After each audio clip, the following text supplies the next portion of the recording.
Good morning, good afternoon, good evening, wherever you may be in the world, and welcome to the FIP YouTube channel, FIP World.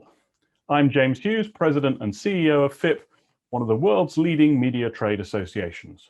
Now, in January, Jim Elliott and John French co-hosted a well-attended FIP Insider webinar titled What Smart Companies Are Doing to Prepare for the Rebound. You can find the video of that session elsewhere on this channel. Now, we're delighted to be working with them once again in presenting this video series consisting of 3 sessions all about managing the sales force during the rebound. Jim and John will be asking their guests how they will be helping salespeople get back in front of customers, how they plan to bring sales teams back into the office, what's happening with hiring and onboarding, and the effect of various technologies, including sales empowerment software and video conferencing. Now, since 1984, Jim has run the outsourced advertising sales company he founded, James G. Elliott Co. Inc., and having led 3 major publishing companies, John French is currently consulting at John French LLC. I'm now going to hand over to your hosts for this session, so take it away, Jim and John. Hello. For our next session, Jim and I are very pleased to invite and have Simon Leslie, who's the founder and CEO of Inc. Global Travel Publications. We've known Simon for a number of years, and he's done, along with his partner, a fantastic job of launching an incredible media business in the travel industry. It's been a tough year. You're at the crossroads of print, which has been challenged in the last 12 to 15 months. And then print within the travel industry is especially challenged. And we thought it would be a great opportunity to, with that background and Simon's background, especially over the last year, in the theme of sales management and the rebound, as we have in the past, asked a series of questions and to get his insight. And I think there could be no better source from someone sitting in Simon's chair. So with that, I'll turn the first question over to Jim. What is the status of your company's sales force as we start to rebound? Staffing, morale, management, all of those things. Morale, it's been a little bit like breaking up relationships over the last, I reckon, 20 weeks. Every day somebody else comes along and says, it's not me, it's not you, it's me. I've got to go on, because they haven't had the opportunity to make money that they've been making over the previous decade, I guess. So we've lost a lot of staff. We probably went from 150 sellers to maybe 55, 60. And we're now re-recruiting again. In the States, it's been a little bit less challenging because the markets have remained quite buoyant and open, and the airlines have continued to fly. In Europe, basically all our airlines are still pretty much grounded for another week or 2. And in Asia, the same again. So keeping them all engaged at different times, keeping the messaging right for depending where they are in the cycle, has been a real challenge. And at the same time, you have people arriving and you have people leaving. Some people who've been here such a long time, it's been a real challenge to keep the message upbeat and positive. Do you anticipate your sales people traveling more? Will travel budgets go up? I know a lot of it's done by telemarketing, and if not specifically for global, what's your feeling about salespeople now in media in the next couple months, 6 months, 12 months? Will they be going back to that face-to-face? Will they want to go as quickly back to traveling? So I always had a very simple mantra. If it can be done on the phone, do it on the phone. If it can't, get off your bum and go wherever you need to go to, and hang around the people that you want to be connecting with. So if that was a conference or was an event, then make sure you're there. So I never super glued anyone's bottom to a chair and said, you can't leave here until you make your numbers. It was always about, let's go out there and do business however we needed to do it. And I think Zoom and things will change the way we do business going forward. But for me, if conferences open up again, if clients want to see us, I'm not going to stop people traveling. And I think we definitely agree over our careers and being in the office and sharing that excitement.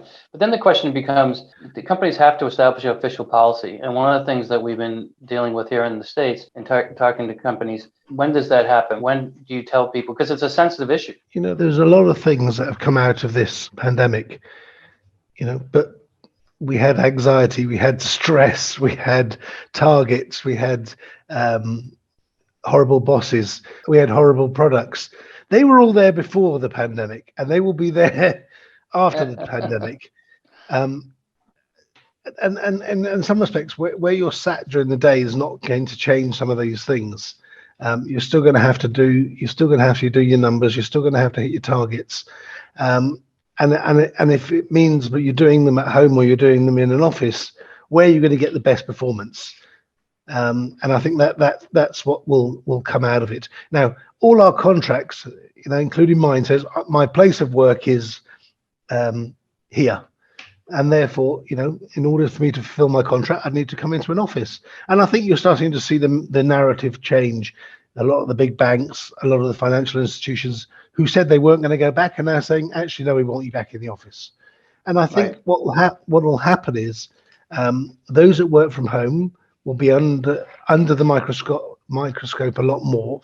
And if they don't perform, they'll be out and they won't have far to go to the next job.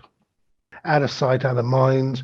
You're not going to share what's going on. We'll have a story over a coffee. We'll talk about what's happened, something that's happening in the business. And it's not that you're intentionally not telling them. It's just they're not there when things are happening. And I think that's where they're going to miss out on the joy of work. But I think the energy and the culture of us all being in the same office, bouncing off each other, coming up with ideas, dealing with objections, that's never going to go away. We're not as effective. Anybody that's worked from home has unfortunately failed for us. We've had some of our greatest salespeople who left the office, said, I can do what I do from home. This is pre-pandemic. And without fail, we had 100% track record of them failing because there was something about being in the environment and getting the energy from the environment that made us successful. You've actually answered a lot of our additional questions that are further in this, but the issue of onboarding a new employee, a new seller, can you comment on that during COVID and now post-COVID? It was about April last year.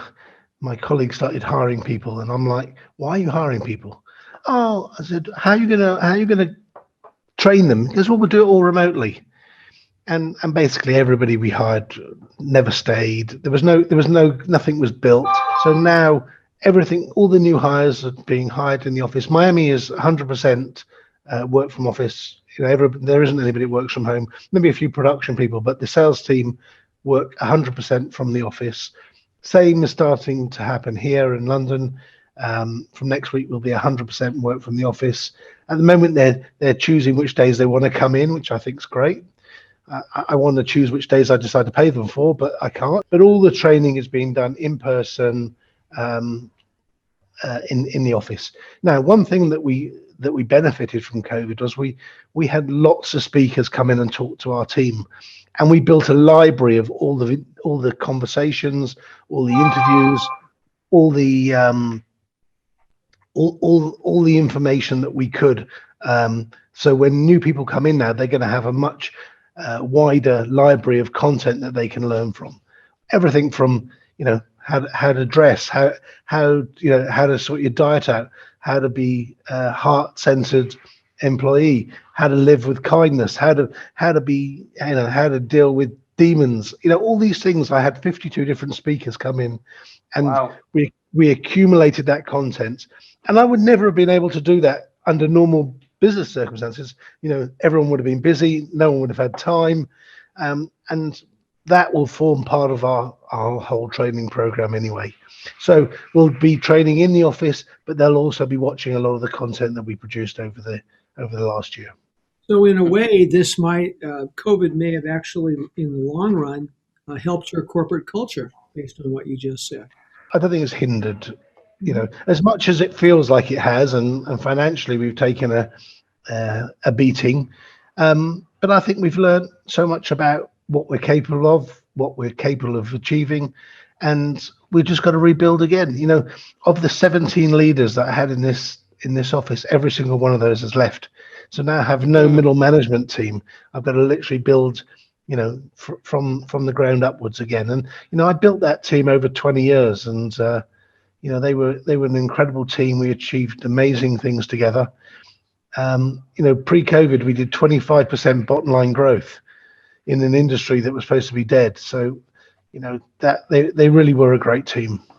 It looks like a tremendous opportunity coming out of obviously a very, very serious negative challenge. The obvious question is, okay, now that you're at the point of rebuilding, how do you do that?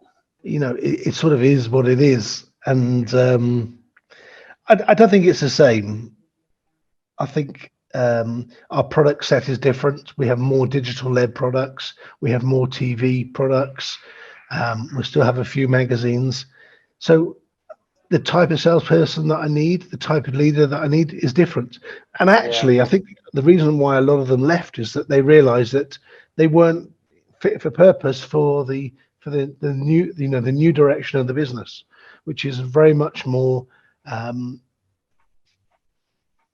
following the passenger on their journey.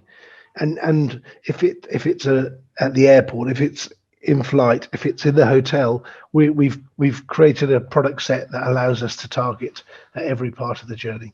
I don't think we would have got the deals the way that we did had it not been for COVID, because pre-COVID, the airlines wouldn't have agreed to the technology. They were making more money than they knew what to do with. They didn't want to mess around with anything. All of a sudden now they needed to make money, and we came up with a solution. The CNN decided to exit the airport business. Using COVID as an example, we decided to take over that business, and that gave us an opportunity to win market share for our TV business that we wouldn't have done had COVID not come along. We would have been competing with them. Now we're the only show in town. So it's definitely had some benefits. It's definitely left us better. It will leave us better than it found us, I think. And I think we'll have a slightly higher margin business. But it's going to be a real slog in order to rebuild that leadership team, to rebuild that sales team, from scratch, really. Thank you, Simon. This has been absolutely fantastic. There's a whole lot of knowledge and wisdom in this. I think John and I really, really appreciate you doing this. And with that, John, anything else you'd like to say? Nope, I totally agree. And Simon, once again, thank you for your time and your insights. Extremely valuable. And I'm sure our audience will appreciate it as well. It's absolutely my pleasure.